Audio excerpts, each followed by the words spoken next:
પાઠ 7 દેશભક્ત જગડુશા।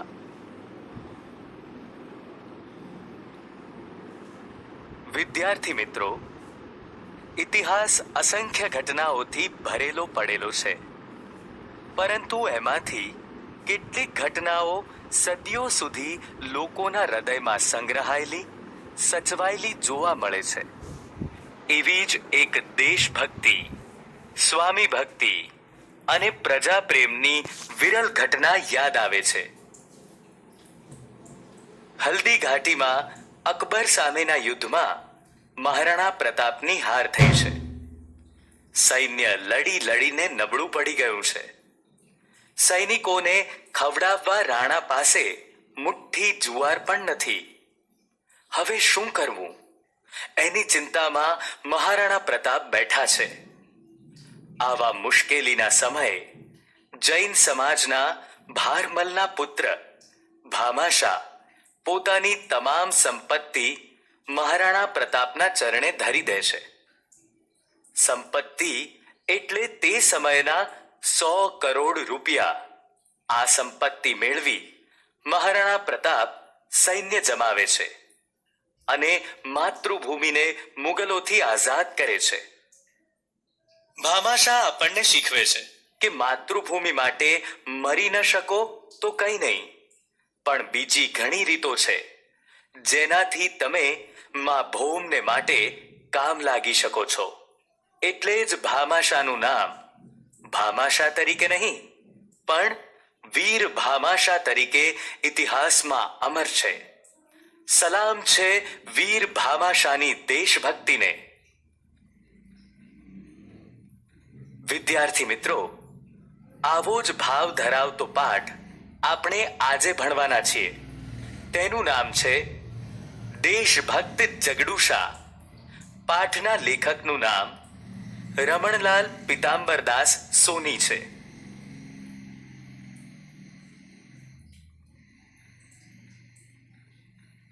સ્થળ પાટણ। પાટણના રાજા વિશળદેવનો દરબાર। રાજા વિશળદેવ દરબાર ભરીને બેઠા છે, પણ સૌના મોં ઉદાસ છે। આખા દરબારમાં જાણે નિરાશાની ઘેરી છાયા ફરી વળેલી છે। રાજાની સામે રાજજોશી ટીપણું પહોળું કરીને બેઠા છે। તે આંગળીના વેઢા પર આંકડા માળે છે। તે જોશીજી, આ વર્ષે વરસાદ નથી શું? મહારાજ, મને થાય છે કે કાળવાણી ઉચ્ચારતા મારી જીભ કપાઈ કેમ નથી જતી? સમજી ગયો, હું સમજી ગયો। જોશી, હવે બોલવાની જરૂર નથી। એટલામાં બહારથી ઘણા લોકોનો પોકાર સંભળાય છે। અમને ખાવાનું આપો, અમને જીવાડો, અમે મરી જઈએ છીએ। મારી રાંકડી રૈયત ભૂખે મરે છે। હવે તો એક આશા જગડુશાની રહી છે। પ્રધાનજી એમને તેડી લાવવા કચ્છ ગયા છે। આજકાલમાં આવી જવા જોઈએ। મહારાજ, કચ્છના શાહ સોદાગર શેઠ જગડુશા પધાર્યા છે। પ્રધાનજી પણ સાથે છે। એકદમ એમને અંદર લઈ આવો। મહારાજ, પ્રધાનજીએ કહેવડાવ્યું છે કે શેઠ જગડુશા શાહ સોદાગર છે, તેમને સત્કાર કરવા આપ પોતે સમજો। એમના સત્કાર માટે મારે જ સામા જવું જોઈએ। પ્રધાનજીની વાત સાચી છે। રાજા ગાદી પરથી ઊભો થઈ જાય છે। આખી કચેરી ઊભી થઈ જાય છે। પછી રાજા જગડુશાનો સત્કાર કરવા પ્રવેશ દ્વાર ભણી જાય છે। સામેથી પ્રધાન જગડુશાને લઈને આવે છે। જગડુશા પણ ઝડપ કરે છે। બંને એકબીજાને વહાલથી ભેટે છે। પછી રાજા જગડુશાનો હાથ પકડી રાજગાદી તરફ દોરી જાય છે અને પોતાની જોડે જ ગાદી પર તેમને બેસાડે છે। બંનેના બેઠા પછી પ્રધાન અને દરબારીઓ પોતપોતાના આસન પર બેસે છે। મહારાજ, ઓચિંતાનો કેમ યાદ કર્યો મને? સુખ દુઃખની વાતો કરવા શેઠજી. ગુજરાતમાં આજે 3 વર્ષથી કારમો દુકાળ ચાલે છે. એકલા ગુજરાતની કા વાત કરો છો? આખા હિન્દુસ્તાનમાં આજે દુકાળ છે. સિંધ, મેવાડ, માળવા, કાશી અને ઠેઠ કંદહાર લગી આજે લોકો ભૂખે મરે છે. અને પાનખરમાં પાંદડા ખરે તેમ ખરે છે.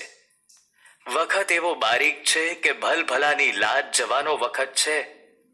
7 ખોટના દીકરાના મોંમાંથી બાપ બટકું રોટલો કાઢી ખાય છે. મુઠ્ઠી ધાન સારું મા બાપ છોકરાને વેચે છે. શી ખબર શું થવા બેઠું છે. રામજી રાખશે તે રહેશે, પણ આવે વખતે રૈયતને ટકાવી રાખવાનો રાજ્યનો ધર્મ છે. આપ સરખા પ્રજાવત્સલ રાજાના મોંમાં આવા જ શબ્દો શોભે. મને એ સાંભળી બહુ આનંદ થાય છે. મેં તો સાંભળ્યું છે કે આપે આપના ધાનના કોઠાર અને ધનના ભંડાર ગરીબોને માટે ખુલ્લા મૂકી દીધા છે. મૂકી દીધા હતા, હવે તો એ ખાલી થઈ ગયા.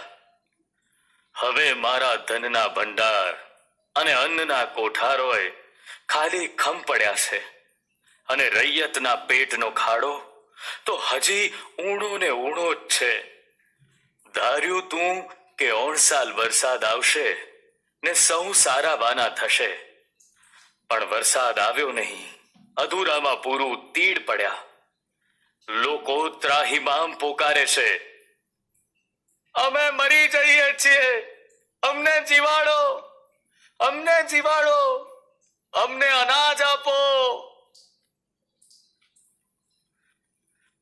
ભૂખ્યા ગળામાંથી પૂરો અવાજ પણ નીકળતો નથી. વસ્તીનું આ દુઃખ એ મારું દુઃખ છે, પણ નિવારણનો કોઈ રસ્તો મને દેખાયો નહીં. ત્યારે હું મૂંઝાયો. એવે વખતે તમે યાદ આવ્યા.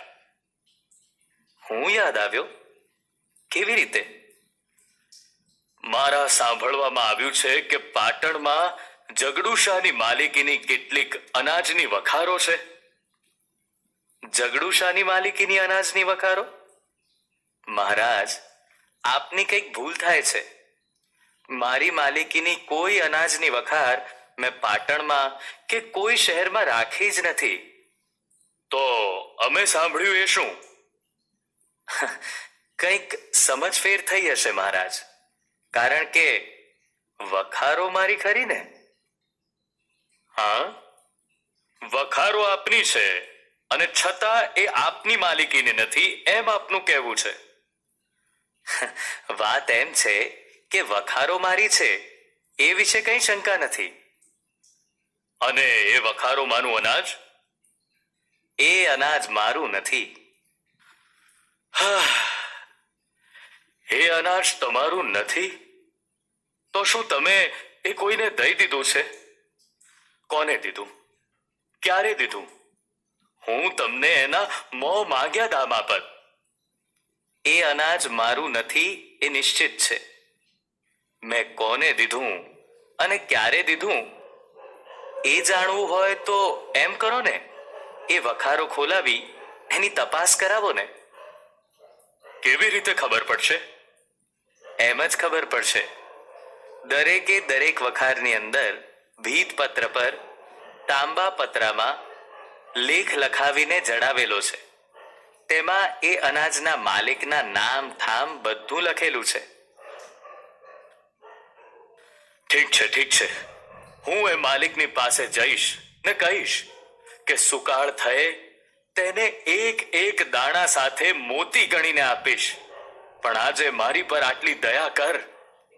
જે રાજાના દિલમાં રૈયતના સુખ દુઃખનો આવો ખ્યાલ છે તેને અનાજ જરૂર મળી રહેશે. મળી રહેશે? કોતવાલજી, જાઓ, વખારો ઉખાડો અને લેખ અહીં લઈ આવો. જેવી આજ્ઞા મહારાજ. મહારાજ, આપે આટલી તકલીફ લેવાની કંઈ જ જરૂર નથી. હમણાં જ મારા માણસો લેખ લઈને અહીં આવશે. મેં ક્યારનાય તેમને ત્યાં મોકલી દીધા છે. એટલામાં જ હાથમાં તાંબા પતરું લઈને એક માણસ સભામાં દાખલ થાય છે. બધા તેની સામે જોઈ રહે છે. પહેલા એ રાજાને અને પછી જગડુશાને પગે લાગે છે અને પતરું જગડુશાના હાથમાં મૂકે છે. જગડુશાએ પતરું રાજાના હાથમાં મૂકે છે. આજ એ લેખ? હા મહારાજ. પંડિતજી પાસે વંચાવો. પંડિતજી, લો આ લેખ વાંચો. પંડિતજી ઊભા થઈને આગળ આવે છે. ઉઘાડા દિલ પર ઉપરણો અને માથે પંડિતશાહી પાઘડી શોભે છે. રાજાની સામે આવી પ્રણામ કરી પતરું હાથમાં લે છે અને પતરું વાંચે છે. મહારાજ સાંભળો, આમાં લખ્યું છે કે આ વખાર જગડુશાની છે, પણ વખારમાંનું બધું અનાજ એના ભૂખે મરતા ગરીબ ભાઈ ભાંડુઓનું છે. દેશની ભૂખે મરતી વસ્તી આ અનાજની માલિક છે. એના એક દાણા પર પણ જગડુશાનો હક નથી. આખી સભા આ સાંભળી ઘડીભર સ્તબ્ધ બની જાય છે. પછી કળવળતા બધા વાહ વાહ પોકારે છે. વાહ જગડુશા વાહ! તમે તો કહેતા હતા કે અનાજ તમારું નથી. તો મારું છે. એ તો ગરીબોનું છે. આ અનાજમાંથી એક દાણોય લેવાનો મને હક નથી. એટલામાં જ બીજો માણસ હાથમાં પતરું લઈને આવી પહોંચે છે. તે રાજાને તથા જગડુશાને પગે લાગી લેખ જગડુશાના હાથમાં મૂકે છે. જગડુશા તે રાજાને સોંપે છે. રાજા પંડિતને આપે છે. મહારાજ સાંભળો, હવે હું બીજી વખારનો લેખ વાંચું છું. આમાં લખ્યું છે વખાર જગડુશાની છે, પણ વખારમાંનું બધું અનાજ એના ભૂખે મરતા ગરીબ ભાઈ ભાંડુઓનું છે. દેશની ભૂખે મરતી વસ્તી આ અનાજની માલિક છે. એના એક દાણા પર પણ જગડુશાનો હક નથી. આખી સભા વાહ વાહ પોકારે છે. રાજા ફરી જગડુશાને ભેટી પડે છે. એવામાં ત્રીજો માણસ પ્રવેશે છે. પહેલાની પેઠે તે પતરું પણ જગડુશા અને રાજાના હાથમાં થઈને પંડિતના હાથમાં આવે છે. હવે ત્રીજી વખારનો આ લેખ સાંભળો. આ વખાર જગડુશાની છે, પણ એના અનાજના એક દાણા પર પણ જગડુશાનો હક નથી. દેશની ભૂખે મરતી વસ્તી આ અનાજની માલિક છે.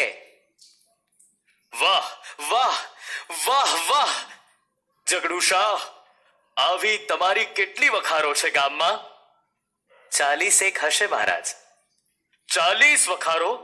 ત્યારે તો મારી પ્રજા જીવી ગઈ અને હું એ જીવી ગયો. જ્યાં લગી ગુજરાતમાં તમારા જેવા ઉદાર શ્રેષ્ઠીઓ છે જગડુશા, ત્યાં લગી ગુજરાત રાજ્યને કોઈ આંચ આવવાની નથી. ત્યાં તો એક સાથે અનેક માણસો હાથમાં તાંબા પતરા લઈ સભામાં પ્રવેશે છે અને એમને જોઈ આખી સભા આનંદમાં અને આવેશમાં આવી ઊભી થઈ જયનાદ પોકારે છે. ગુજરાતનો રાજા ઘણું જીવો! ગુજરાતનો શાહ સોદાગર ઘણું જીવો! ગુજરાત રાજ્ય અમર રહો! શબ્દ સમજૂતી. ટીપણું એટલે પંચાંગ. રાંક એટલે ગરીબ. રૈયત એટલે પ્રજા. શાહ સોદાગર એટલે પ્રતિષ્ઠિત વેપારી. કારમું એટલે ભયંકર. બારીક એટલે ઝીણું. નિવારણ એટલે ઉપાય. દામ એટલે મૂલ્ય. દિલ એટલે શરીર. ઉપરણો એટલે ખેસ, શ્રેષ્ઠી એટલે શાહુકાર. શબ્દ સમૂહો માટે એક શબ્દ. વેઢા એટલે આંગળી ઉપરના સાંધાની રેખા. કાળવાણી એટલે અશુભ વાણી. દરવાન એટલે દરવાજા પર ઊભો રહી ચોકી કરનાર. પ્રજાવત્સલ એટલે પ્રજા પર પ્રેમ રાખનાર. તીડ એટલે પાકનો નાશ કરનારું પાખોવાળું જીવડું. વખાર એટલે અનાજ ભરવા માટેનું ગોદામ. ભીંતપત્ર એટલે ભીંત પર લગાવેલી કોઈ જાહેરાત. સુકાળ એટલે સારો સમય. જયનાદ એટલે વિજયનો પોકાર. રૂઢિપ્રયોગ અને તેના અર્થ. આંકડા માંડવા એટલે ગણતરી કરવી. જીભ કપાઈ જવી એટલે બોલવાની હિંમત ન થવી. પેટનો ખાડો ઊણો રહેવો એટલે ભૂખ દૂર ન થવી. કળવળવી એટલે દુઃખમાં રાહત થવી. આંચ ન આવવી એટલે નુકસાન ન થવું. પ્રશ્નોના ઉત્તર લખો. પ્રશ્ન 1. જગડુશાનો પાત્ર પરિચય તમારા શબ્દોમાં લખો. ઉત્તર. જગડુશા કચ્છના પ્રતિષ્ઠિત વેપારી હતા.